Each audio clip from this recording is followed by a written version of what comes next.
What's up? What's up? Another day leveled up. It's your boy Salem, back with another one for you. Today's topic, we're going to be talking about what to do when disaster strikes. That was almost a disaster right there. Let's get into this. What to do when disaster strikes. Let's just take our current circumstance in the world right now. Current state of affairs. It's considered a disaster right now, this so-called virus. It is a disaster because it's literally stealing jobs. A lot of people are unemployed. I think there's like 30 million or so people unemployed.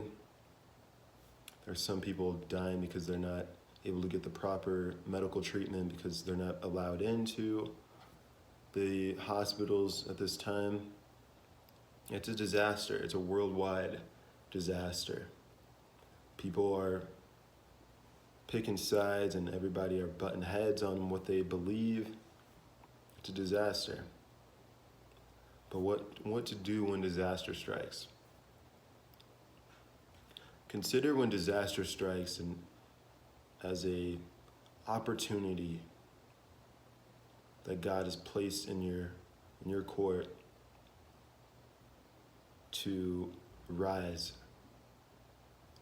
to a whole other realm than you are at this moment.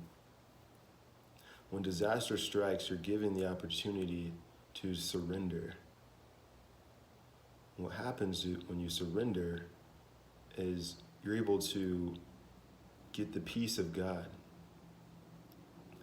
And I know a lot of people don't want to hear they just need to surrender when they're going through so much pain and suffering with their job, their loved ones maybe passing. But what happens when you surrender is that you accept it.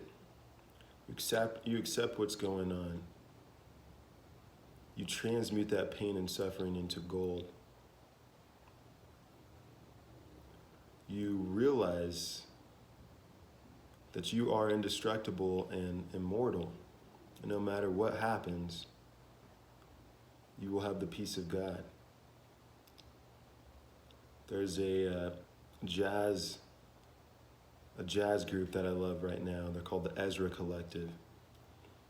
And they dropped an album recently called You Can't Steal My Joy.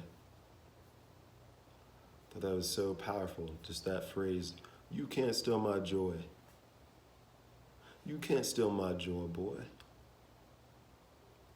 No matter what happens outside conditions or circumstance, it cannot steal your joy. You cannot allow it to do that. All the pain and suffering that tends to happen during these times, we think we are experiencing that pain and suffering because of the outside condition, but that is not the truth. The truth is we're experiencing that pain and suffering because we have a resistance to it. Like, no, I don't want that. I don't like how that is. I don't know, man. I don't want to have to deal with these circumstances and conditions right now, and it's robbing me of my happiness and my joy. But when your peace doesn't come from outside conditions, you're good. There's people that have been in jail on death row that have been able to still keep their peace. Nelson Mandela is one of the greats that was able to keep his peace in his time in prison. That when it came the time to leave, the guards and everyone cried because he was such a light. He carried with him that peace of God with him the whole time, that no matter what happened, he was good. And because he was able to endure that, he was able to change people around him and allow people to raise in consciousness. But realize at this moment when it seems like a disaster and you're stuck at home, you may have lost your job, you're experiencing worry, fear, despair, loneliness even. Sit down and embrace it. Embrace it and allow yourself to be shown what happens when you embrace it and transmute that pain. You will be given peace because you're surrendering to it. You're not allowing it to steal your joy. Allow it to be your crucifixion, your resurrection and ascension into another realm by accepting the conditions and figuring out that you can't change what's going on, but you could surrender to it and allow the truth to reveal itself to you, that you always have a piece of God. You are a spiritual being having a human experience. They can't rob that from you. That's the truth. They can never rob the truth from you.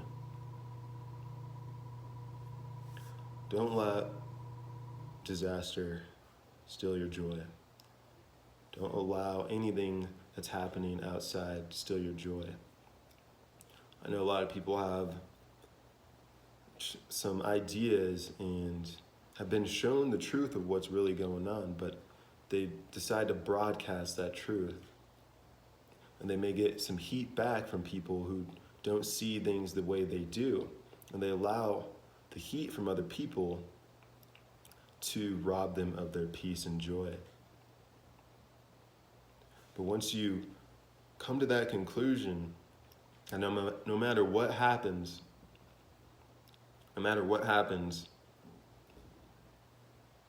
they can't steal your joy.